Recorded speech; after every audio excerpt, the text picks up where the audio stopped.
Hola, ¿qué tal? Yo soy Iván Carrillo y me da muchísimo gusto que nos acompañen en una nueva emisión de Reporte Climático, periodismo de soluciones para un mundo en constante cambio. Cada semana invitamos a algún experto o experta de Iberoamérica para explorar las oportunidades que tenemos como región frente al mayor desafío de nuestros tiempos, la modificación del clima a nivel global. En el pasado, los medios de comunicación tenían una tendencia clara cuando hablaban de temas ambientales. Los presentaban como fenómenos completamente ajenos al ser humano. Sin embargo, esta costumbre ha ido cambiando por fortuna. Las noticias sobre el entorno que nos rodea y las alteraciones que provocamos en él no solo han migrado de narrativa, sino que cada vez despiertan mayor interés en el público. Para indagar más al respecto, hoy nos enlazaremos hasta España y conversaremos con Isabel Moreno, física, meteoróloga y especialista en comunicación del cambio climático. Pero antes de ir con ella, ¿qué les parece hacer un breve recorrido por lo más relevante de la actualidad climática en el mundo? La elevación récord de las temperaturas en Pakistán provocó a principios de mayo de este año el colapso de un importante puente en el norte del país. La estructura atraviesa un río que es alimentado por el glaciar Shishper, una masa de hielo que está derritiéndose corriente arriba debido al cambio climático. De acuerdo con fuentes locales, el flujo de agua aumentó hasta en un 40% como consecuencia de una reciente ola de calor, fenómeno que ha cobrado la vida de al menos 65 personas. Las proyecciones climáticas muestran que Pakistán, el quinto país más poblado del mundo, podría calentarse hasta en 3.5 grados Celsius antes de que termine el siglo, por lo que desastres como los del puente Hassanabad serán cada vez más comunes de no atender la crisis del clima.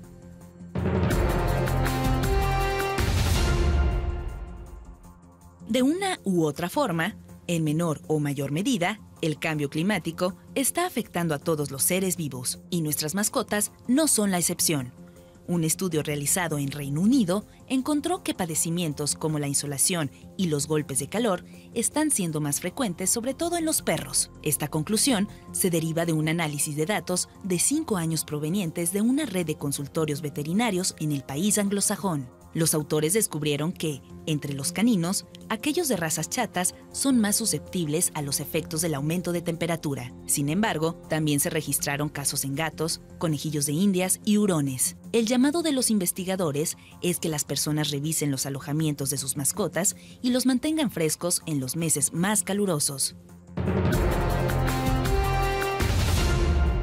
La alteración del clima golpea fuerte a la producción de vinos. Por ejemplo, según reporta el diario El País, en España, los viticultores han notado que con la subida de la temperatura, la evapotranspiración de la vid también se incrementa y demanda más agua para completar sus ciclos naturales. Sin embargo, el recurso hídrico escasea día a día por las constantes sequías. En respuesta al estrés, la planta acumula más azúcares y esto se traduce en un vino con elevado contenido alcohólico. Para hacer frente a la crisis, la industria vitivinícola española se está transformando, con la firme convicción de descarbonizar por completo el sector y así ayudar a mitigar lo más posible el cambio climático. A veces es difícil entender y hablar sobre cambio climático, ya que usualmente tiene un abordaje muy científico y técnico. Esto provoca que sintamos el tema distante o poco atractivo. El cambio climático es un problema mundial que ha crecido en importancia durante más o menos los últimos 30 años. Por ello, como humanidad se han invertido esfuerzos científicos sin precedentes para entender de qué va este problema. Hay quienes piensan que la crisis climática no es más que una idea creada por científicos. También los que creen que se trata de un complot de los gobiernos para controlar a la población. Algo para lo que se necesitaría un plan de una complejidad nunca vista, coordinada por gobiernos sucesivos de diferentes países, con la complicidad de un ejército inimaginable de científicos.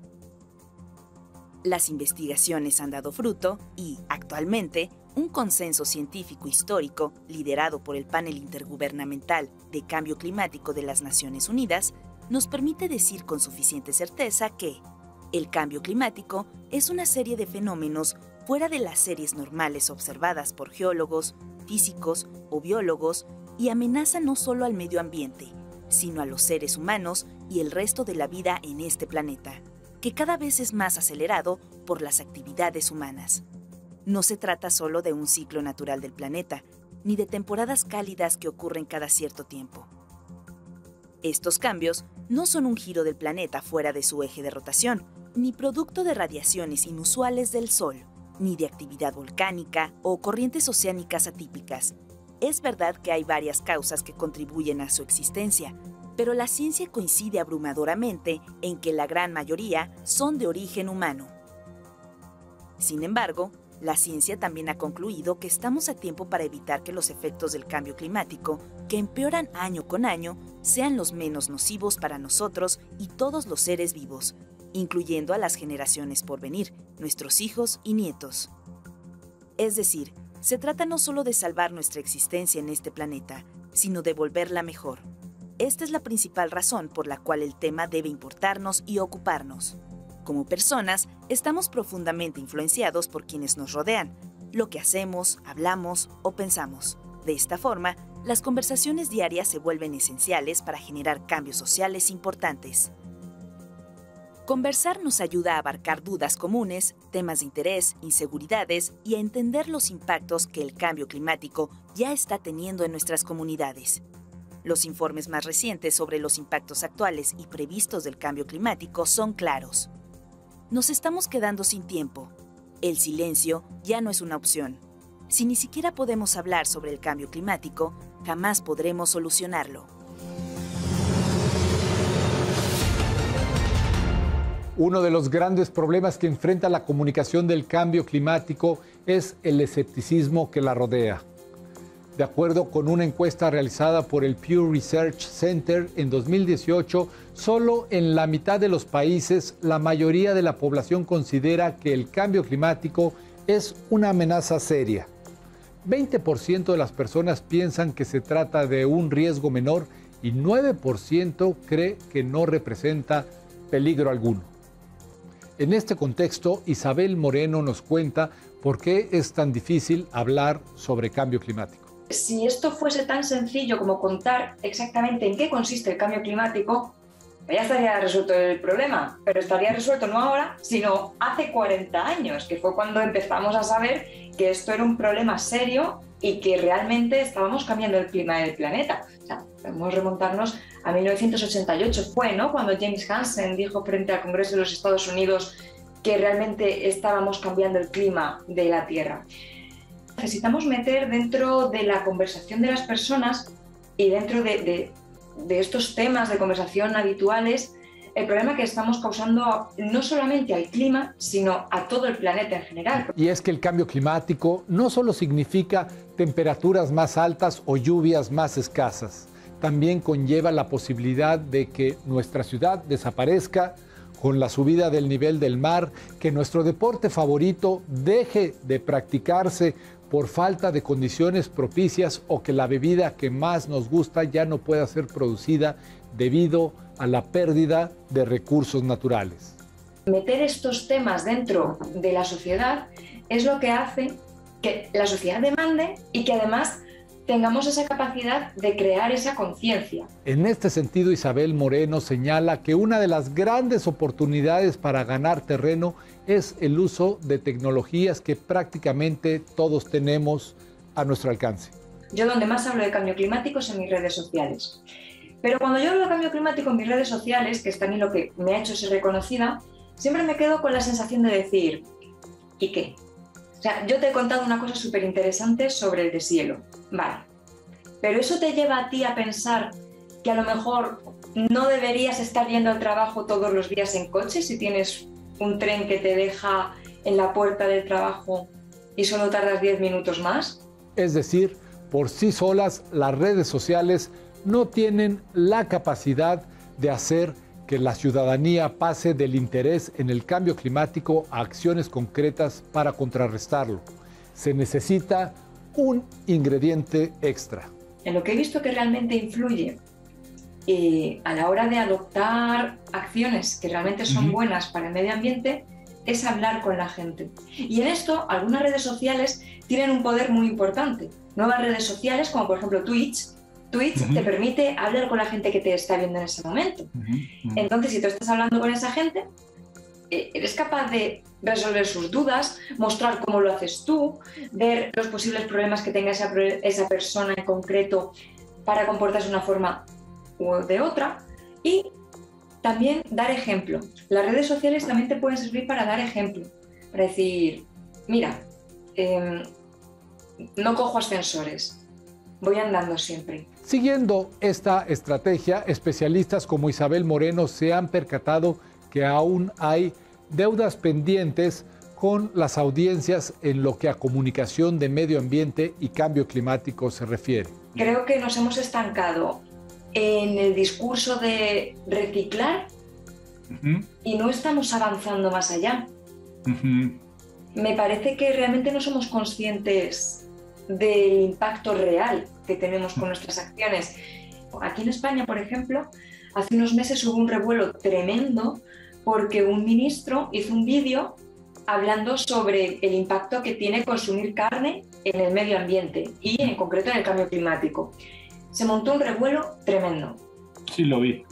Pero este vídeo no decía nada erróneo. Científicamente no nos estaba diciendo nada nuevo. ¿Cuál era el problema? Que atacaba a la sensación de individuo, a lo que a nosotros nos hace identificarnos con algo.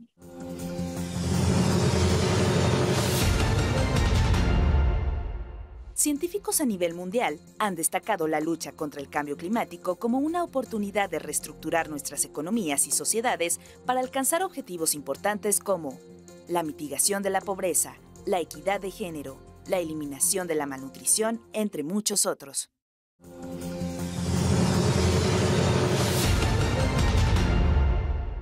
En resumen, al hablar de cambio climático no solo importa lo que dice la ciencia, sino también lo que sienten las personas. Tenemos que tener otros mecanismos que nos ayuden a tocar esa fibra para decir, vale, es cuestión de identidad, es cuestión de sentimiento de grupo, pero tenemos que cambiar este comportamiento. Porque tampoco podemos cargar en el consumidor absolutamente toda la responsabilidad. Yo sé que hago cosas mal, por supuesto, soy consciente de que lo hago. El resto de la gente también lo hace mal, pero que el hecho de que una persona que dice cómo se tienen que hacer las cosas no pueda hacerlo todo lo bien que le gustaría, porque a veces no tiene ni siquiera esa opción, tampoco es excusa para que otras personas no lo hagan. Me parece que además esto nos metería en otro punto nuevo, ¿no? Porque ya no sería un negacionismo del cambio climático, serían las excusas para no actuar ante el cambio climático o ante los problemas ambientales que tenemos. Y una excusa es decir, no, como fulanito hace tanta divulgación y luego no hace nada, pues yo tampoco. Otra tarea que ha quedado rezagada en la comunicación del cambio climático es cómo lograr un equilibrio entre la evidencia científica, que suele ser desalentadora, y las posibilidades de frenar una crisis que parece irresoluble. Esto nos dice Isabel Moreno al respecto. Efectivamente, lo que estamos viendo son catástrofes. Entonces, no se trata de ser catastrofista, sino el hecho de que realmente lo que está ocurriendo es una catástrofe. Hay un ejemplo que pone Andreu Escrivá, que es un comunicador de cambio climático aquí en España, que dice, si a ti se te está quemando el salón, ¿no haces todo lo posible por apagarlo y salvar el resto de la casa? O ya que se te ha quemado el salón dices, pues total, como ya tengo el salón ardiendo, ¿para qué voy a salvar el resto de la casa? No hay ningún tipo de conflicto entre saber que el problema que tenemos es grave, que no podemos volver atrás en algunas cosas, y no mostrar un mensaje de esperanza, decir, oye, vale, se te ha quemado el salón, pero mira todos los recuerdos que te quedan todavía en la habitación. Pelea por esos recuerdos. Haz que ese fuego no se pase a la habitación, porque como pasa a la habitación, encima va a tocar una viga que se va a caer el piso que tienes encima y va a ser muchísimo peor. Claro. Necesitamos una comunicación que permee en las conciencias. Entonces, ¿cómo podemos conseguir eso? Más que de comunicación, yo creo que esto es educación ambiental. Sí, la comunicación es muy, muy, muy necesaria, pero tiene que ir acompañada de más cosas que nos hagan, como decíamos antes, tocar esa fibra emocional y esa conciencia para realmente dejar de comportarnos como nos comportamos. Es que esto es muy serio, ¿no? Porque estamos hablando de dejar de comportarnos como lo hacemos. Cosas que para nosotros hacemos inconscientemente y lo vemos súper normales, como no sé, el ejemplo de que llegabas al supermercado y comprabas una hamburguesa que viene de la otra punta del mundo. De repente, ese tipo de comportamientos que tenemos, dejar de hacerlos. Entonces, yo creo que para esto lo que necesitamos es más educación ambiental. Tampoco podemos cargar en el consumidor absolutamente toda la responsabilidad. Yo sé que hago cosas mal, por supuesto. Soy consciente de que lo hago. El resto de la gente también lo hace mal, pero que el hecho de que una persona que dice cómo se tienen que hacer las cosas no pueda hacerlo todo lo bien que le gustaría, porque a veces no tiene ni siquiera esa opción, tampoco es excusa para que otras personas no lo hagan. Me parece que además esto nos metería en otro punto nuevo, ¿no? Porque ya no sería un negacionismo del cambio climático, serían las excusas para no actuar ante el cambio climático o ante los problemas ambientales que tenemos. Sin embargo, no existe un instructivo preciso para lograr dicha comunicación efectiva. Lo que sí hay son ciertas recomendaciones. Para Isabel Moreno, esto incluye entender que el comportamiento humano puede ser contradictorio. No se puede ser perfecto en todo lo que se hace. Al final nos movemos dentro de un contexto. Entonces, si yo, por ejemplo, no puedo tener, me pongo a mí de ejemplo, pero puedo poner el ejemplo de cualquier otra persona. Si yo, por ejemplo, no me puedo permitir un coche eléctrico, o aunque yo tenga un coche eléctrico, si aparco en la calle, no lo puedo enchufar a ningún sitio, no voy a tener un coche eléctrico. Si yo la única forma que tengo para comer barato, porque vivo con, ponte, 300 euros al mes, es comprar carne que viene de la otra punta del mundo, lo voy a tener que comprar. Si vas con prisa y tienes que hacer comida así, rapidísimo, vas a coger cosas que sean fáciles de cocinar y entonces tenderás a coger cosas mucho más envasadas o alimentos, como te he dicho, que a lo mejor te vienen de la otra punta del mundo y inentendiblemente son mucho más baratos que los que estamos cultivando aquí, por ejemplo, en España, y lo vas a tener que hacer. Y por ello la comunicación del cambio climático y en general de los temas ambientales debe visibilizar que ideas como todo es responsabilidad del consumidor o la tecnología es la mejor fuente de soluciones no son necesariamente ciertas. Por eso también es necesario que tengamos administraciones y que todo en su conjunto vaya enfocado al mismo sitio. Ahora mismo la tecnología no está a un punto en el que podamos decir a lo mejor que la tecnología nos puede salvar del problema que tenemos encima. Ahora mismo no estamos en ese punto. Nos puede ayudar en algunos aspectos, sí, pero en otros no nos está ayudando. De hecho, cada vez tenemos más tecnología y cada vez emitimos más CO2 a la atmósfera. El último dato creo que fue que en agosto de 2021 se ha emitido un 1% más que en agosto de 2019, niveles prepandémicos. Claro, agosto de 2020 ya sabemos que fue un poquito más bajito, ¿no? Entonces realmente la tecnología ahora no nos está ayudando en algunas cosas. El éxito al dar a conocer estos aspectos a través de la comunicación de cambio climático y la educación ambiental no está garantizado. No obstante, podemos echar mano de ciertos elementos que nos ayudan a influir en las personas para salvaguardar al planeta. Hay muchas soluciones y además, en función de a qué te dediques, cómo es tu vida, en qué sector trabajes, hay que comunicar más esas soluciones. Es decir, mira, puedes hacer esto, puedes hacer esto, puedes hacer esto, porque como decíamos antes, hay un juego con varias emociones. El humor siempre está, o sea, siempre tiene que estar para convencer a alguien de lo que sea, pero también juego con la sorpresa, con el miedo, porque el miedo es una emoción y el miedo también es válido. No podemos basar todos los mensajes en el miedo, no, pero el miedo está ahí. El hecho de que se pueda derretir el permafrost y que puedan volver algunas bacterias que causen enfermedades, eso da mucho miedo, y eso es así. Y la esperanza. O sea, al final, mezclar el miedo con esperanza, con se puede hacer, podemos hacerlo. Pero en un mundo azotado por el cambio climático antropogénico, ¿realmente hay un lugar para la esperanza? Esta es la conclusión de Isabel Moreno. Yo tengo un optimismo moderado, o pesimismo moderado podría ser. Yo creo, personalmente, que el límite del Acuerdo de París no se va a cumplir. Vamos a sobrepasar ese límite y bastante pronto, además. Bastante pronto, quiero decir, no el año que viene, pero a mediados de siglo. Espero equivocarme, pero yo creo que se va a sobrepasar.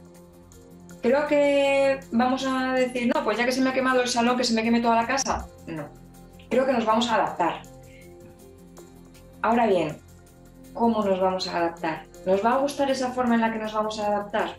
¿Vamos a adaptarnos en todo el mundo o vamos a dejar a algunos sectores y a algunas personas atrás? Ese es lo que a mí me causa más angustia. Al final, la ciudadanía y la sociedad tienen muchísimo más poder del que se cree.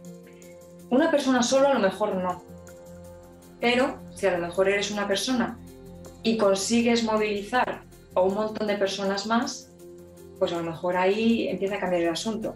Como el ejemplo de Greta Thunberg, que tendrá sus claroscuros, pero ahí yo no me voy a meter. Lo que está claro es que Greta ha puesto sobre la mesa unos temas que no estaban, al menos en la juventud, o no al menos al nivel al que llegamos a ver en 2019. Recuerda las marchas del clima. Eso ha llevado incluso a crear o a empezar a mover leyes por el clima en algunos sitios. Cuando se ve que la ciudadanía pide cosas, la política hace cosas. Hemos llegado al final de este reporte climático, periodismo de soluciones para un mundo en constante cambio. Yo soy Iván Carrillo y espero que me acompañen en la próxima emisión.